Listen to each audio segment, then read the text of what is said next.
Thanks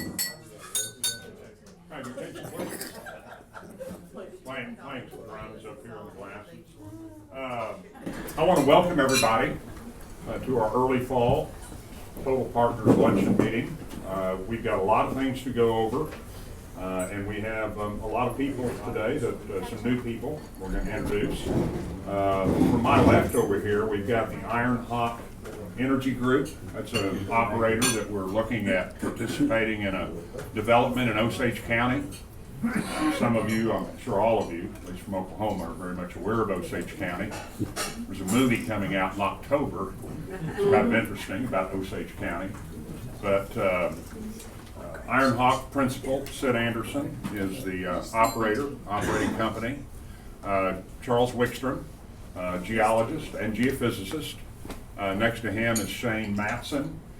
Shane is a consulting geologist, and he's somebody that we're going to talk to about working with us as we go forward to assist us in vetting some of our other prospects that we are looking at from time to time.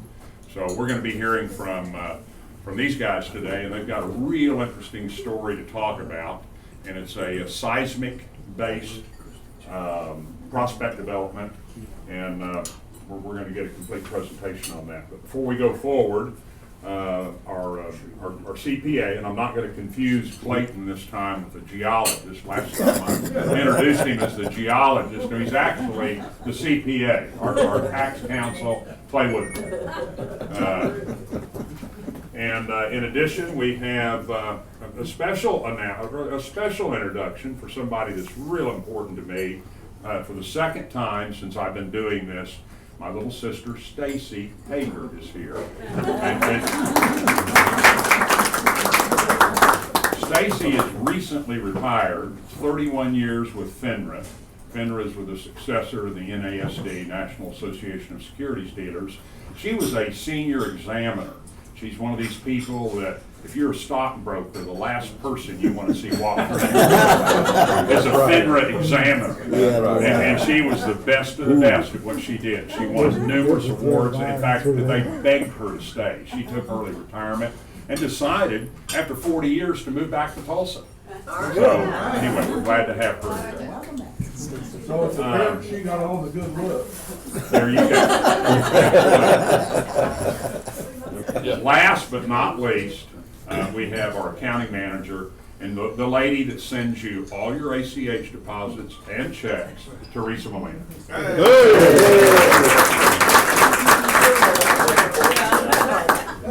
Okay. All right.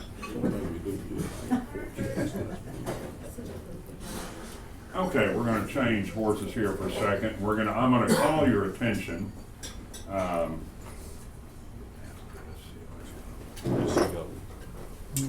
Okay, we have a lot of things going on between now and year end. Some things that we just learned about literally in the last week or two. Most of you are aware now of our Total Seismic Partners partnership. We are basically sold out on this. It is a structured, another seismic interpretation deal. That we've had a lot of good synergy among two different. You've heard this story over and over again, but the good news is that we're finally going to drill 2 vertical wells there. I talked to David Robertson, our operator, yesterday, and we're looking at late October or early November at the latest. We're going to drill them back to back, and I asked David if he thought we might want to organize a cookout. You guys may remember, what's our favorite cookout guy now? Big balls. Big balls. We'll probably have big balls there for our cookout. And Dave said I'd like to do. No, that's actually his name, is William Balls. I wasn't laughing at it. Okay. Anyway, his first name's Big. Anyway, we're going to have a real person. Probably 1 or 2 cookouts when we do this. And this is, as you guys may recall, it's in southern Pott in northern Pontotoc County. We've just settled the surface damages. You get a lot of interesting stories. One of these wells, the problem we've had is that where we want to drill, to hit the top of the structure, and those of you that are in seismic and even those that are not, probably heard this story. you know, you want to get right on top of the structure. Well, the rancher or the farmer that we're dealing with, the surface owner, he doesn't have any minerals, but he's got a big kind of man-made lake behind his house with a nice dock and a boat in his house. And our location is right behind his house, between his house and his lake. Oh, Yeah. boy. I know. So anyway, we're looking at probably moving and doing a little bit of a directional drill, because I'd hate to have a well, especially the gusher we're gonna have. Okay, but anyway, that's Seismic Partners, 2 wells coming down here in the fall. The next one, Total Wyoming Partners, we are about 90% subscribed on that. There is some availability at this point. This is another one, and all of these have an interesting characteristic that we haven't talked about a lot in the past, but that is the potential for a play to be developed where we're firming up the prospects when we drill the initial wells in areas that have look-alike potential development for multiple wells. Wyoming fits that. On our Seismic Partners, as you know, the reason that we have been delayed in our drilling was to pool and space the offset acreage. David Robertson's concerned because once he drills a well, he's worried people come in underneath him. So that has been, we're in the pooling process, we're just about finalized, so we'll have that acreage buttoned up. And the same in Wyoming Partners, as you know, we've got a 9,000 acre position there with as many as 15 horizontals and up to 30 verticals. We don't know which type of development we'll do until we do the initial vertical, but that well, likewise, the initial vertical test is going to be in late October, early November. In addition, today, we did a name check. We've got another new partnership, Total Osage Partners, and we're looking at probably $1 million equity there. We're going to drill 3 vertical wells back to back, and we're going to do that in October, late October. Permits are in place. Pound drilling, local driller up here in Osage County is going to do the drilling. This is another one. We'll probably have a field. We got a lot of field trips for you folks coming up in the fall. Anyway, that's again, like our Wyoming, and you're going to hear these guys tell the story. It's an impressive story. I didn't hear the full depth of it till Charles came in my office about 2 months ago, and it's right after I committed to do the Wyoming deal that I got excited, and I said, well, Charles, if we can get you to come to the meeting and you can transfer the same energy to me or to my partners that you did to me, we can probably do this. But I had to get Wyoming done first, and 2 months went by and Charles called me out of the blue. He lives in Virginia now. He moved to Virginia, met the love of his life, and he's on a, what is it, a horse, an equestrian farm? Or no horse, just a farm, more of a tree farm than anything else. Okay. Anyway, he took the time. He called me. He said, I am driving to Oklahoma, and I'll be there for the week after Labor Day. And I said, well, let's see if we can pull a meeting together. And here we are. So we're going to hear from Charles in a minute. He is truly a legend in Osage County. Some of you may have heard of Sayha Oil. It's a company, a local company, and he was the protege of the principal in that company for a number of years. And there's a secret, and we're going to talk about it. I even gave it away a little bit. Right here, it's called the Tripoli, also known as Mississippi Chat Magic. It's gonna be fun. Oh, I'm sorry I didn't broke the ice on That's that. all right. Should have let you do it. Build it around it. Okay. Now, another one that we're looking at, and again, all of this just came to me within the last couple of weeks, is we're looking at Total Stockton Partners. The Stockton, and I'm going to bring up something here for a moment so you guys can see. You want some updates on our agri-resource area, but let's see if I can find. Yeah, here we go. I'm going to pull this down a little bit. What this map shows is our agri-resource area in northern Lincoln County. See if that's on the screen. And you may recall that we drilled 2 wells early on February and March of this year. That's the Godwin 235, and that's the State. Those are both our new horizontals. David wanted me to let people know that he's relatively confident at this point that those are going to be good, steady wells. We didn't get the IPs, the big IPs, like we did on the wells up here. Could be for a number of reasons. One of the things that Greg likes is to drill on structure. The Mississippi Lime, even though it's a stratigraphic formation, that is, you can drill and induce your porosity and permeability with hydrofracture stimulation, you still want to be, it helps your productivity to be high on structure in the Mississippi. But what came from this is that every time you drill a well, and all these yellow sections are 640 acre sections that we, and the abbreviations on your handout today, HBP, held by production, all of this acreage, and we've got a total of about 30,000 acres in northern Lincoln County and in Payne County that are held by production by all of the horizontal wells that we've drilled. These are all Mississippi Lime. We did a combination of Woodfords and Mississippi up in Payne County. But every time you drill one, you get more well control. And there's on top of the Mississippi Lime, there's a lot of pin sands.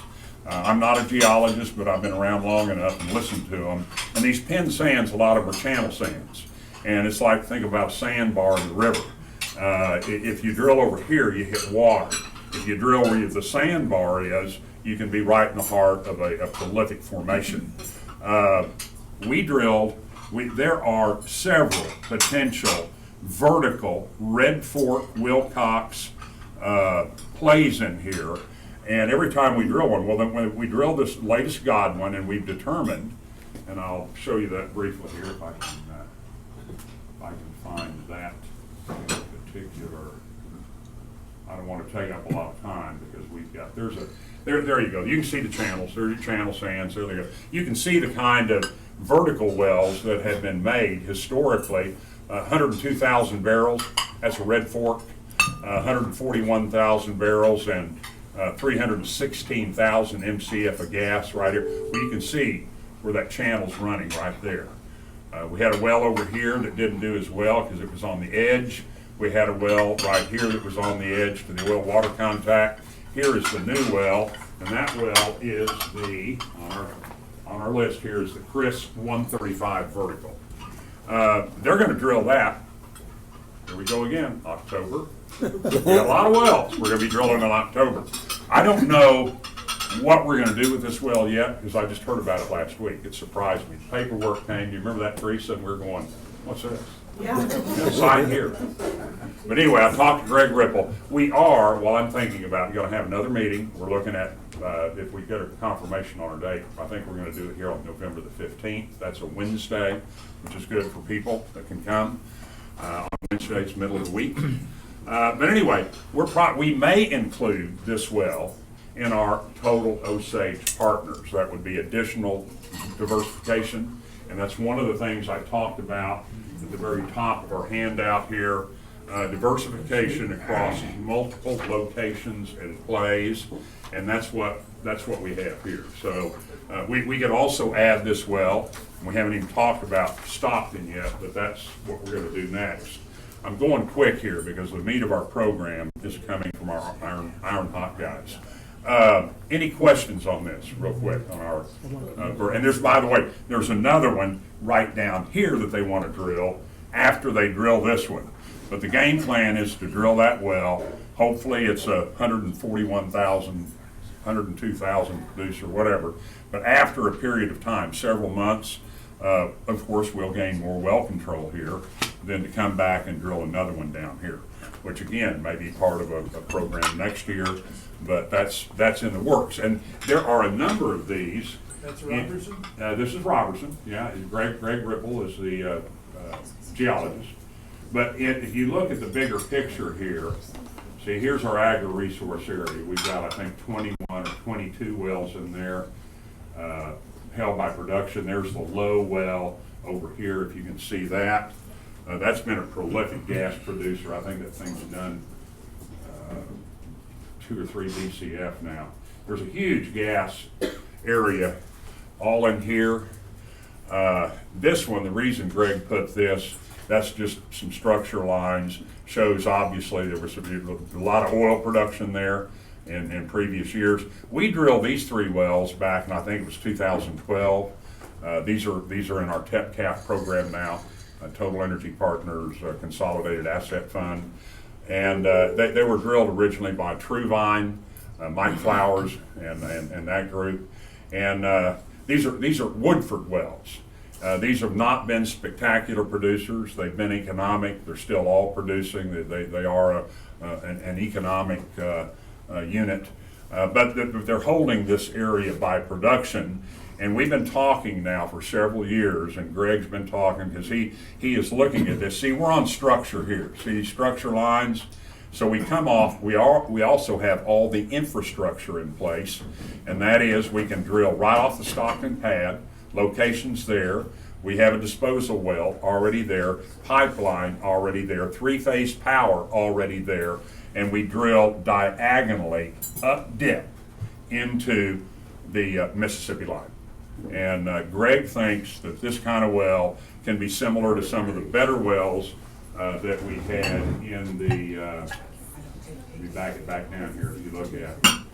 Right down here where we have the Bradley and the Estercree and several of those that have been better producers than the average. So that's a real quick brief on what's going to be total, possibly, I don't know, have we done the main availability check yet on total Stockton? It's available. It is available, okay. Anyway, the reason we're naming Stockton is that Stockton is the name of the original well in there. But that's going to be available as a prepayment. I've had a number of investors asking what do we have coming this year in that we can prepay or get a deduction on this year in a resource play, a horizontal Mississippi line. Robertson's had an excellent track record. We are in somewhere between 30 and 40 wells that he's operating now, horizontals in Lincoln and Payne County. So that's one we're going to do, and that'll be available for prepayment. And we may include, we can include one of these wells we're talking about, one of these vertical developments, because not just the ones in the area up there, but there are also some potential vertical development in the Red Fork, Wilcox, and so forth in several of these areas as we go forward. Okay.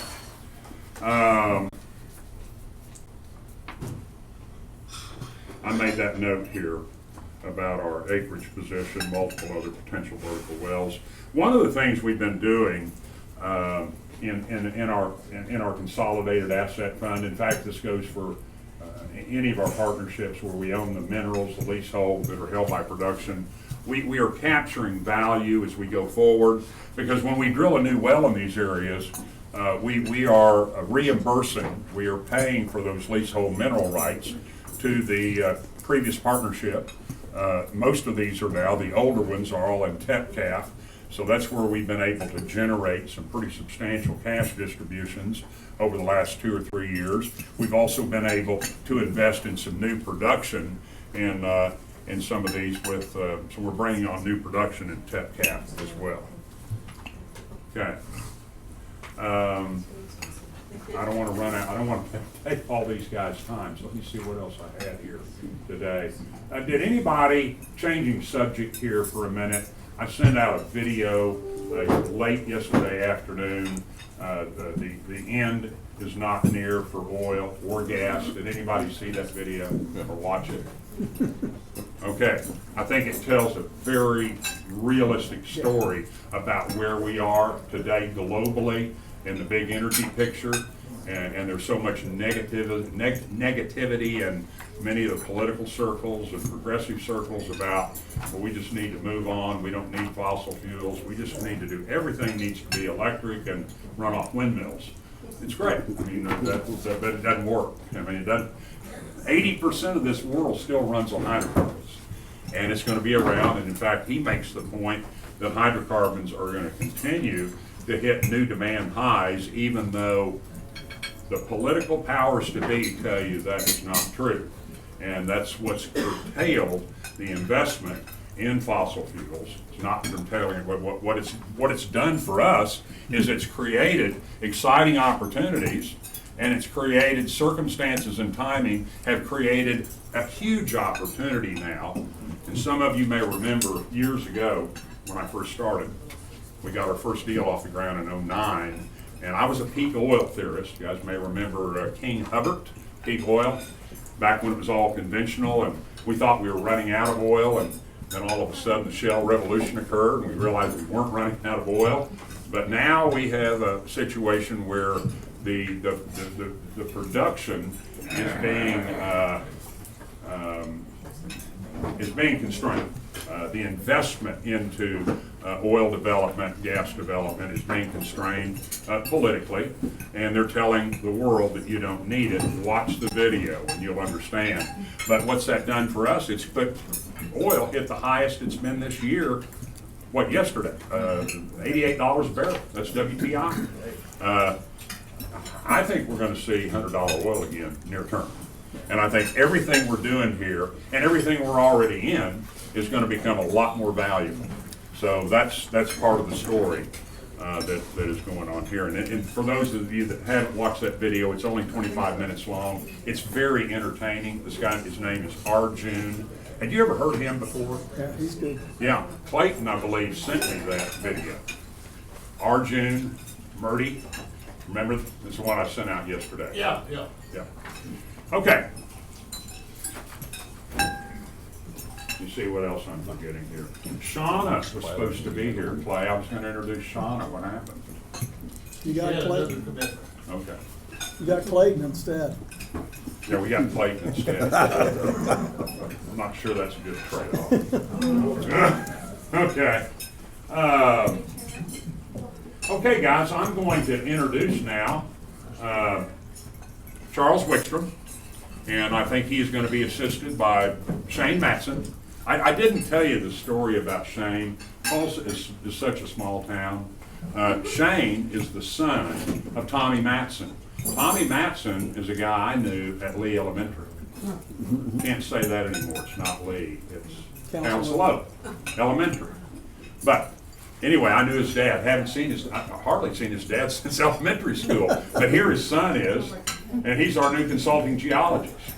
So anyway, small world. Here we go. I'm going to pull up. They have a presentation for us. Okay. Here we go. Charles Wickstrom. Thank you.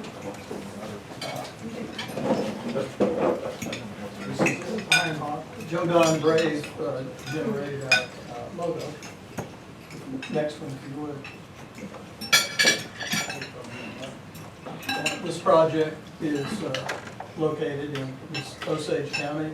It's in 25 North, 7 East, and just west of Pahuska. So we go out there on a daily basis to operate. We have several other wells in Osage County, Kay County, Logan County, and Wagner County that we're operating now. But this is our new development area.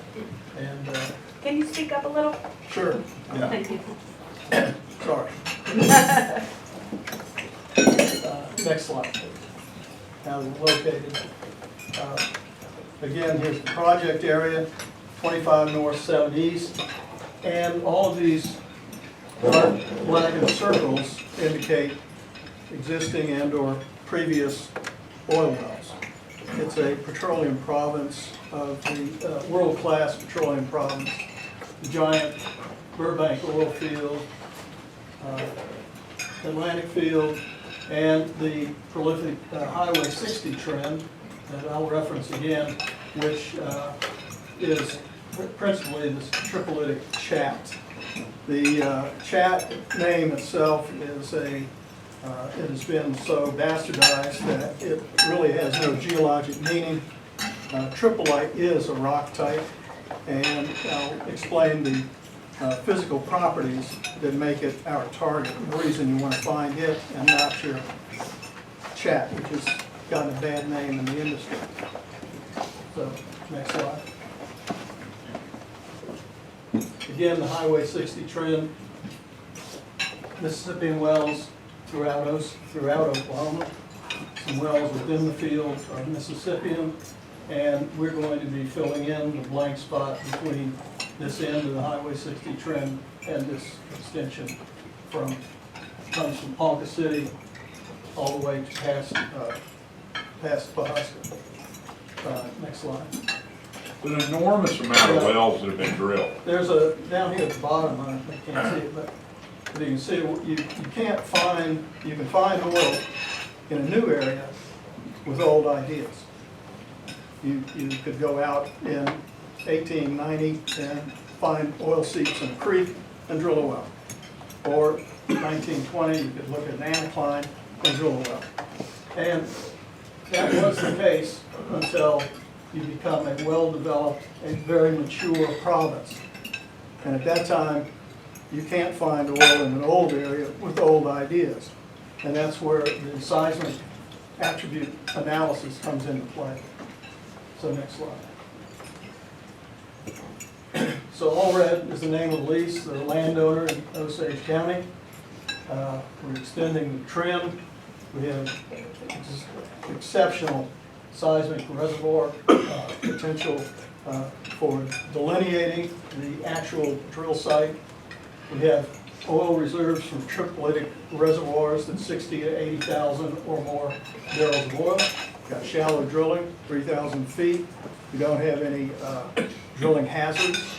And we've got 8 square miles of high resolution 3D seismic that we've already shot. We have it.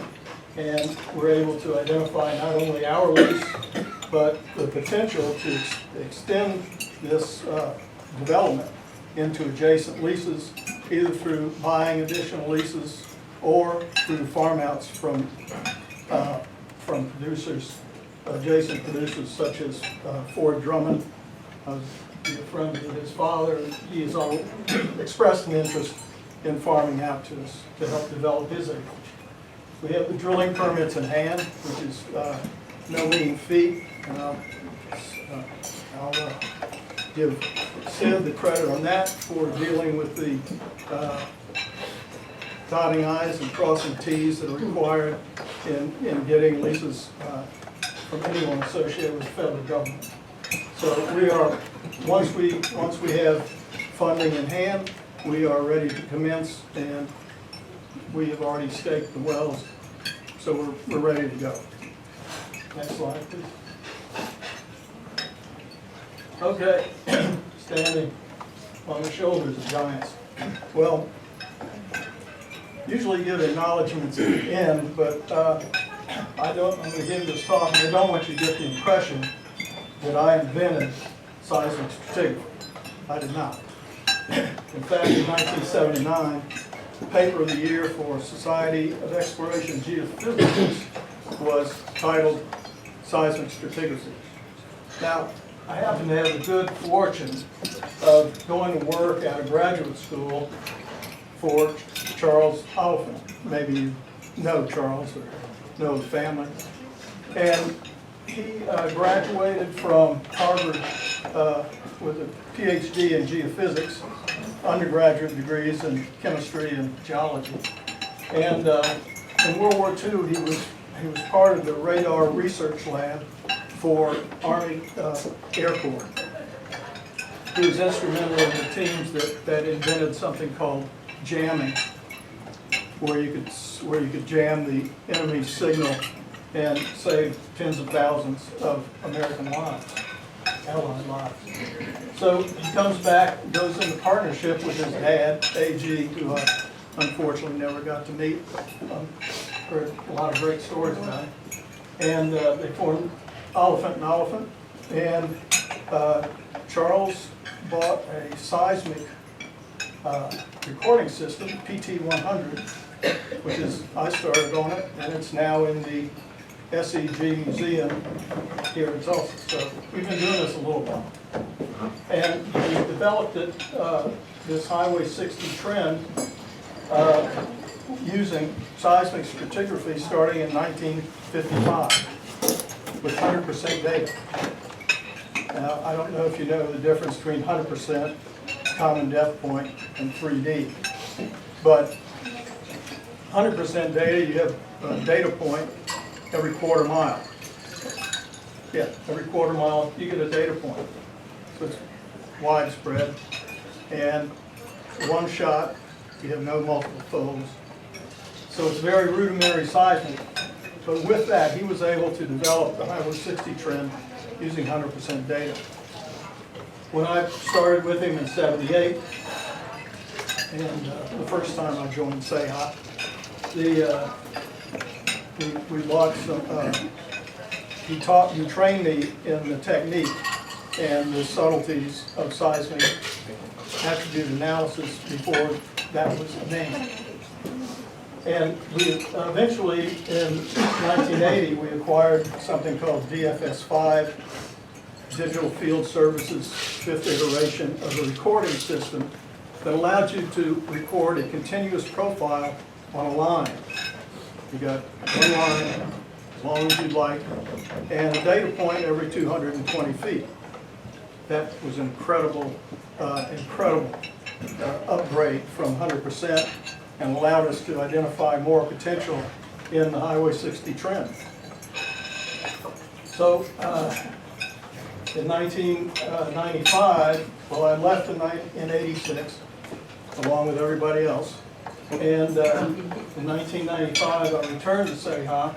Charles had become incapacitated, and I took over as exploration manager, and we reconfigured all of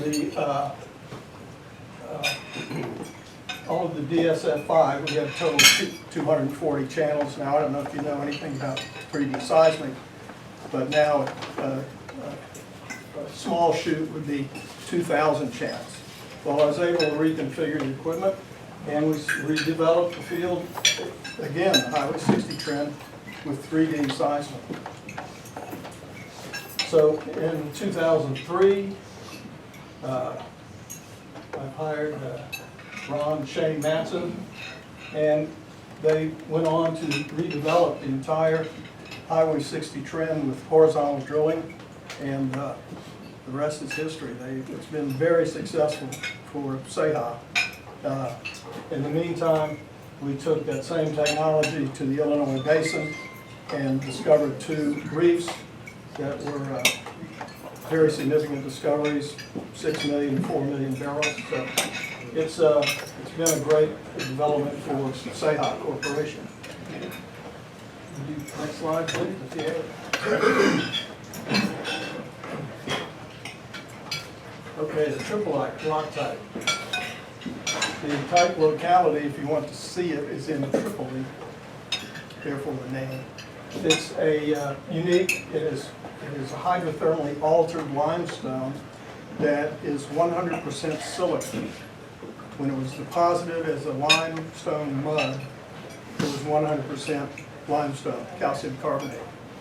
With the influx of hydrothermal fluids, it is converted atom by atom to 100% silicate.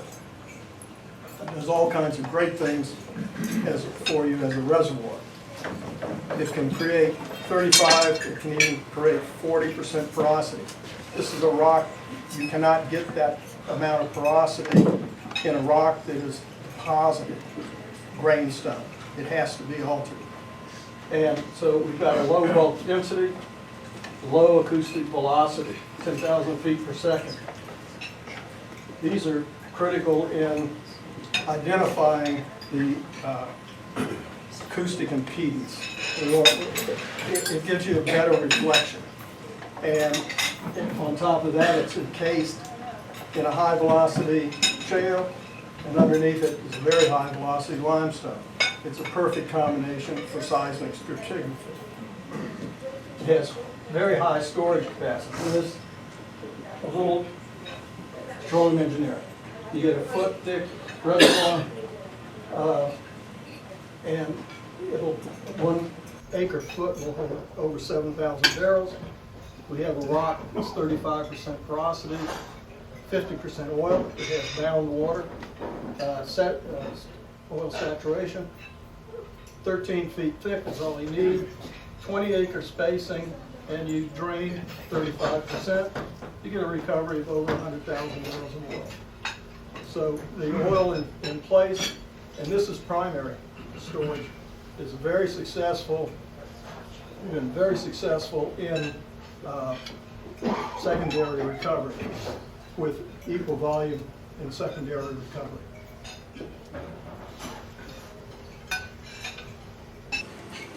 So this slide is just to illustrate, this is our vertical well that was drilled, the saltwater disposal well, which is part of this project. Log analysis, if you're looking at this curve, is the gamma ray, but we have a total gamma ray, natural gamma ray log that separates the uranium, thorium, and potassium. The thorium and potassium come from shale. The uranium is deposited from these hydrothermal fluids. And so what may look like a shaly section is actually a very, very clean gamma ray. There's no shale in this section. And we got low permeability, low resistivity, and this density curve goes off scale and is over 35, is at 35% porosity. How close is this well to the wells we're drilling?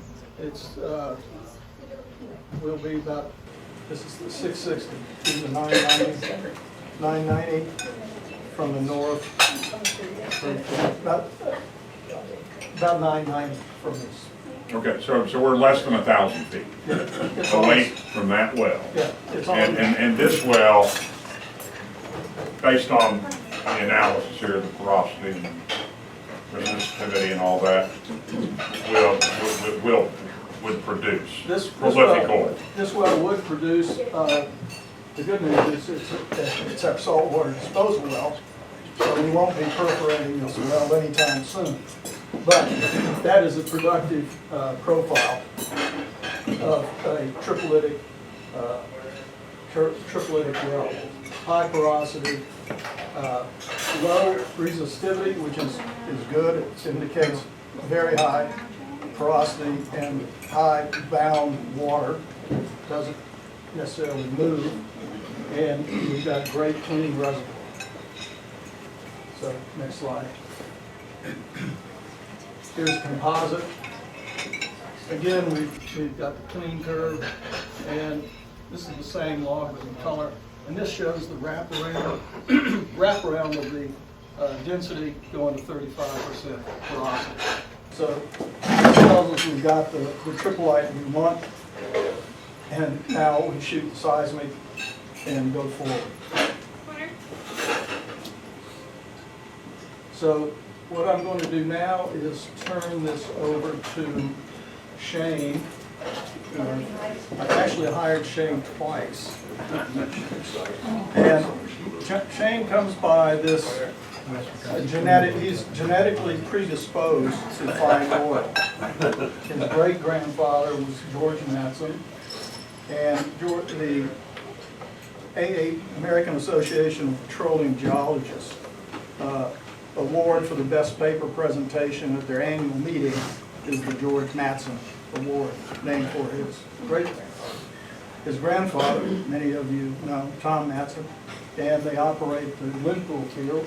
Tommy Matson, his dad, operates, and Shane is now here as an expert.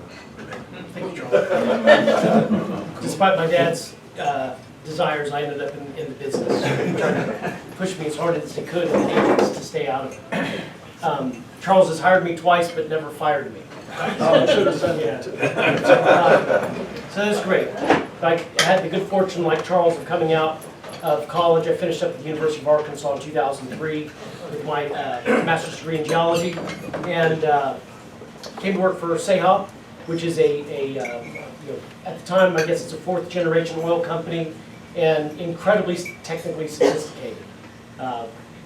Really the opportunity of a lifetime to come out drilling horizontal wells in Osage County when the first Barnett Shale well hadn't been drilled at that point, so the first horizontal well. So we're going to just go high level I assure you there's a lot of technical work in this, and I'm happy to visit offline with anybody about any questions. But we're going to look at 2 wells here that Charles and I drilled in 2009 and 2011. They're about 9 miles west of the locations of the Allred lease.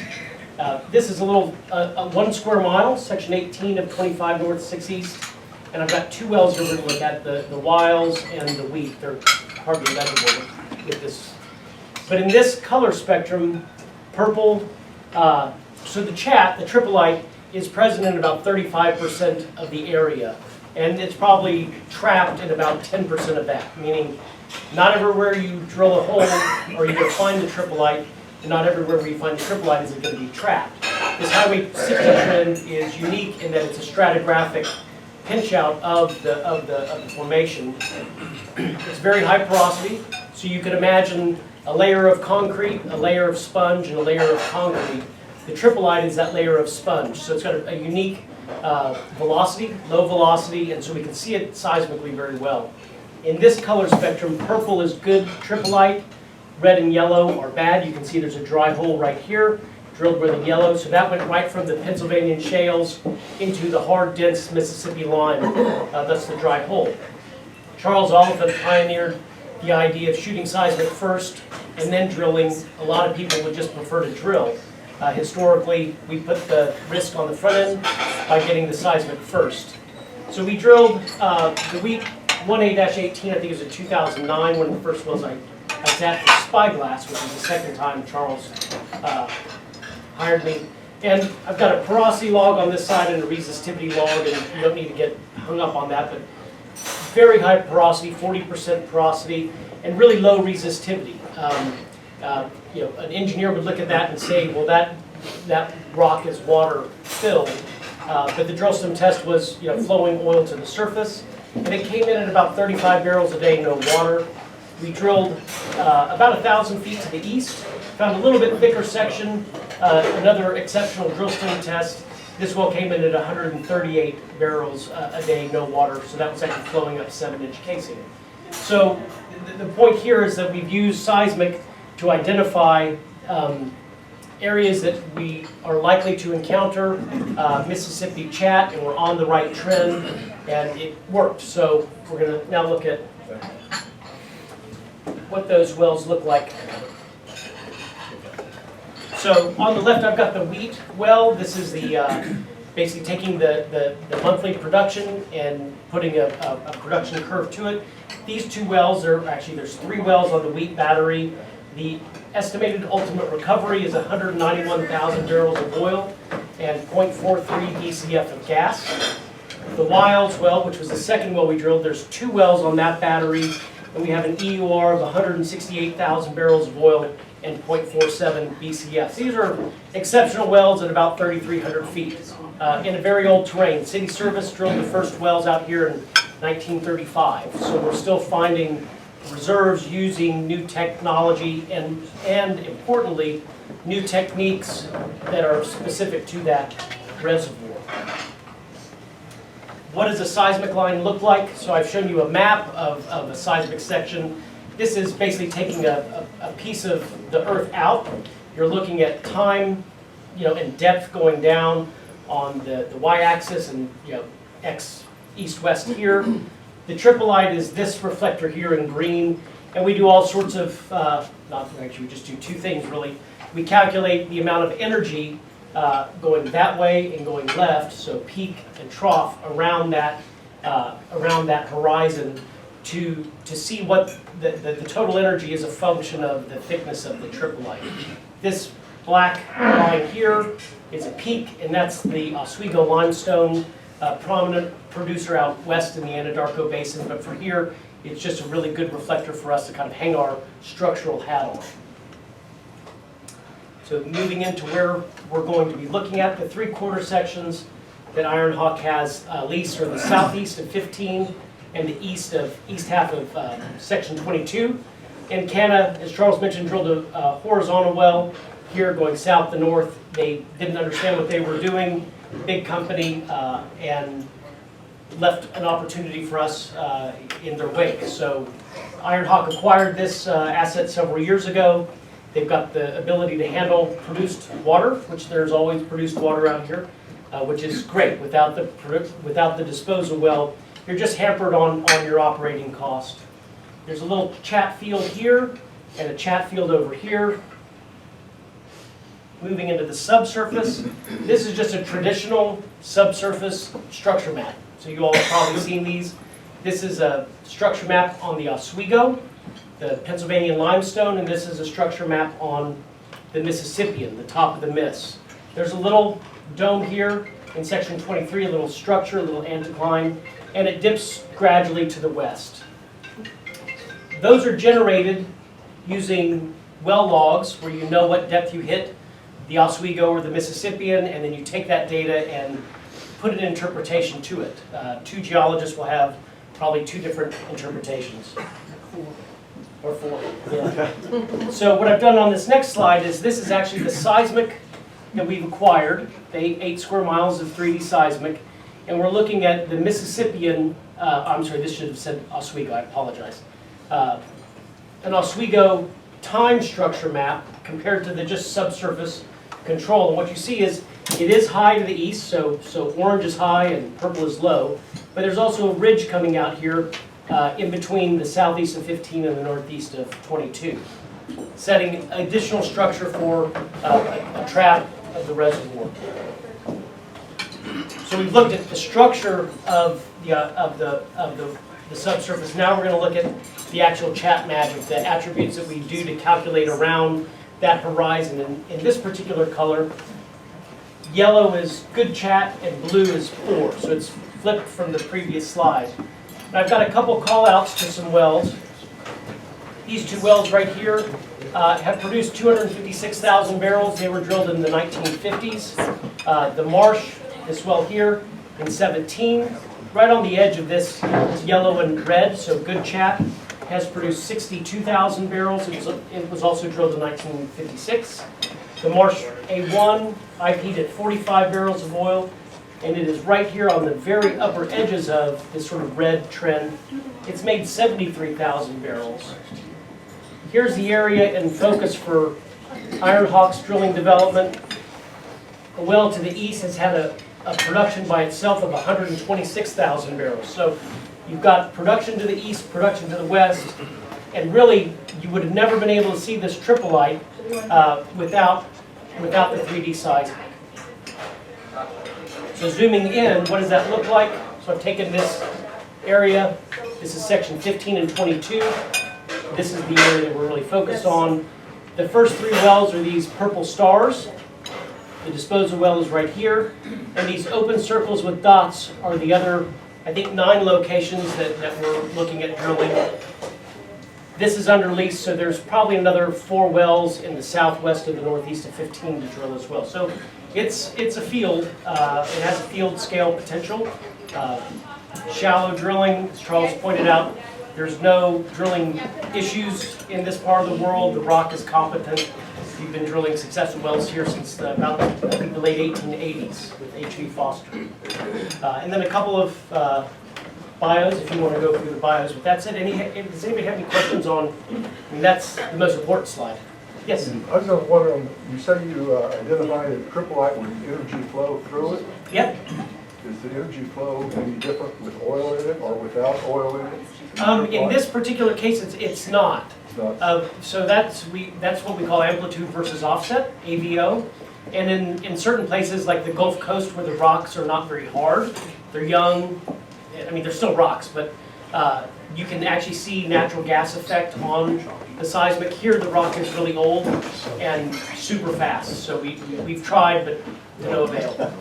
But you know, it's important, so I drilled 50 wells out here, and we found reservoir quality tripolite on every well we drilled. The question is what's in the rock, and so you look for other evidence of shows here and shows there, but not very many dry holes in that 50. How big an area would one of these vertical wells drain? Probably 10 acres. These are on, I think, 20-acre spacing is what we're contemplating here, but Many of the tripolite fields are drilled on tins. And it's very porous, but you don't drain a large area. You have tremendous reserve in a very small area. Low permeability, microdarcy permeability, which is one of the reasons it traps so well, is once it gets filled, it's difficult to displace the oil. Any other questions? You think you guys are the only ones that have shot seismic on this? No, there's actually, Chevron came out in the late 90s and did 3 big shoots. They drilled 3 wells on about 300 miles of 3D seismic. Sahaw's acquired probably 150 squares. Out here through Spyglass, we acquired maybe 40. And then, outside of the county, another probably 1,000 square miles. Mostly everybody's looking for vertical bumps to go for the Arbuckle or the Wilcox when they're shooting those. Actually, those really big 3Ds, they were looking for fracture patterns for horizontal drilling. That's when the big shift in large shoots happened in about 2010. You haven't said chat magic yet. Yes. Oh, but yeah, Mississippi Chat Magic. There it is. That's what it came with. Yeah. Well, we use that term because we don't tell everybody how we do it, and we still haven't told you how we do it. We told you why we do it and why it works, And they were pretty good at it. and we're pretty good at it. This reminds me, everything in these meetings is confidential, because this is confidential information. And when Charles came and presented this to me the first time, he has me convinced that with the advanced methods that he's developed, that they've developed, that the chat magic is a highly prolific formation, and they have the ability to identify it through these advanced means. Is that a good way of putting it? I mean, it's like finding like the cream of the crop. And at 500 grand, it's 500 grand, big bang for the buck. I mean, drill and complete wells for 500 grand. If you can get 100,000, the low possible scenario we're looking at is 60 to 80,000 barrels realistically. If you can get 100,000, 60,000 on a 500,000, I mean, it's easy to do the math with oil getting to $100 a barrel. And another point on this, these wells don't last forever, but Charles Oliphant drilled a lot of the highway trend in the 1950s and 60s. Those wells are still producing. What brought about some of the redevelopment was the casing had dissolved due to corrosion. They didn't cement the surface, which we do now. And those areas are still producing. And some of the horizontals we drilled in it made 700 barrels a day flowing in a field that had been drilled since the 1950s. So there's long-term production. And years ago, I took a great course from Al Capon, who was a Chevron economist who had developed a comparison between present value and future value.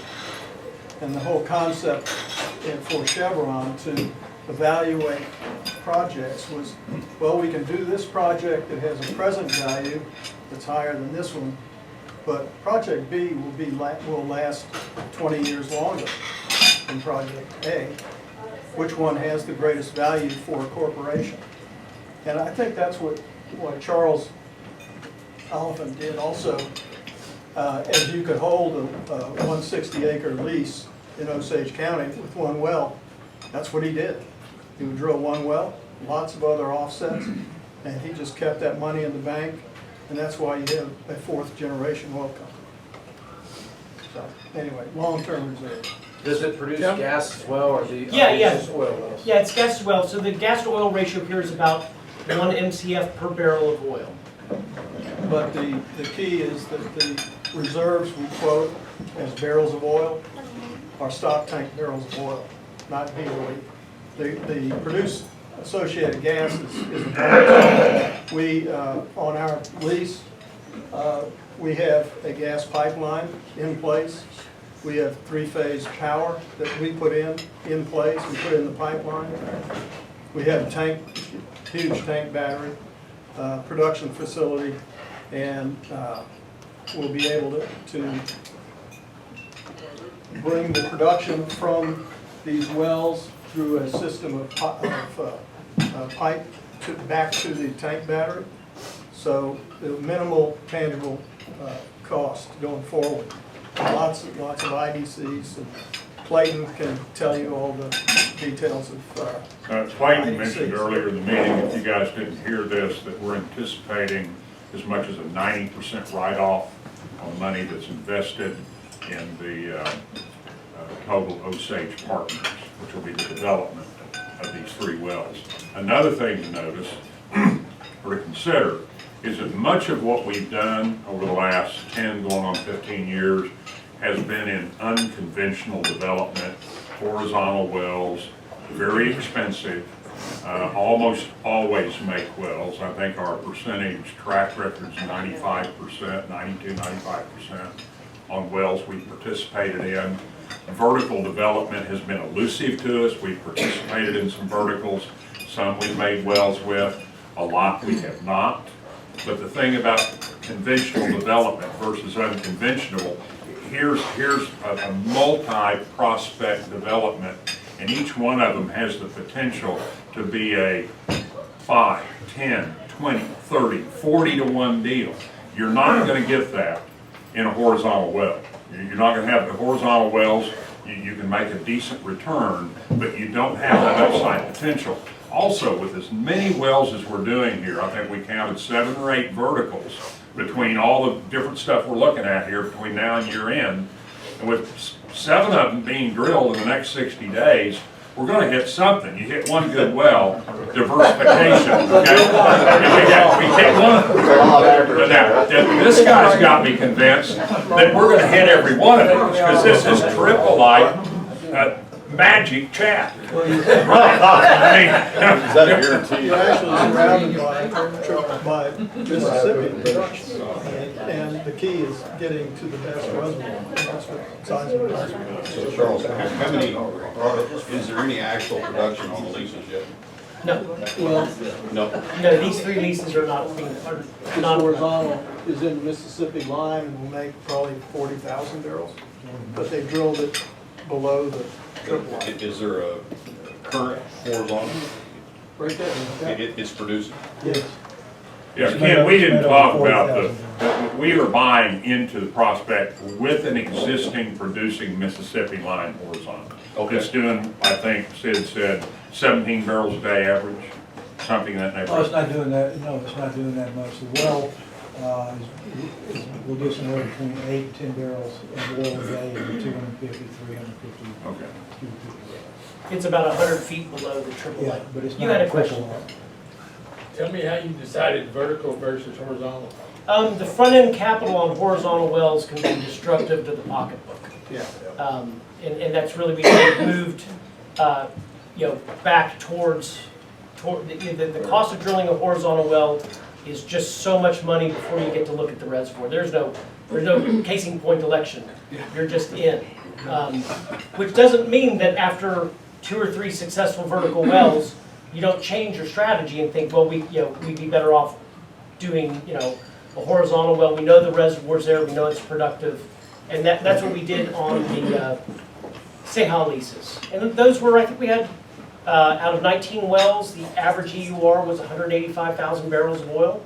This going back to 2003 through 2006, when, it's a long time ago. I don't know that I've drilled many horizontal wells that have made that kind of oil since.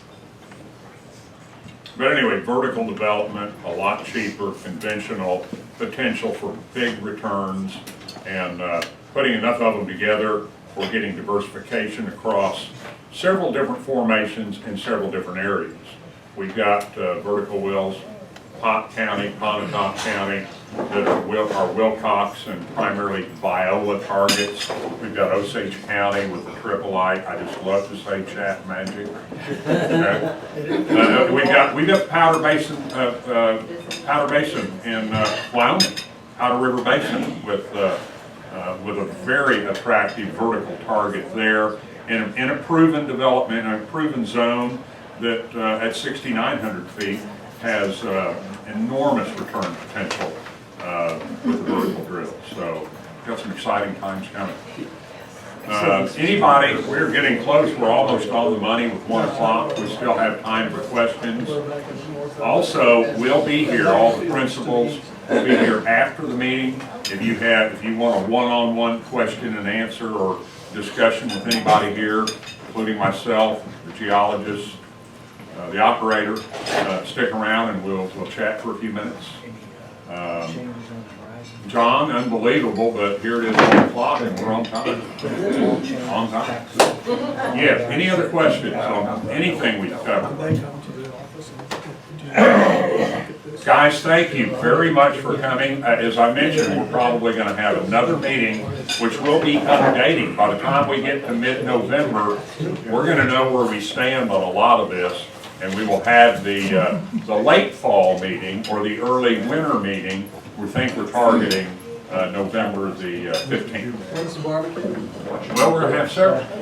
We may, I'm asking you, when's the barbecue on the chat match? I think you need to get big balls. We can do We got that. bad bread. We can do that. We got bad Okay. bread. Thank you again, everybody, for coming today. Really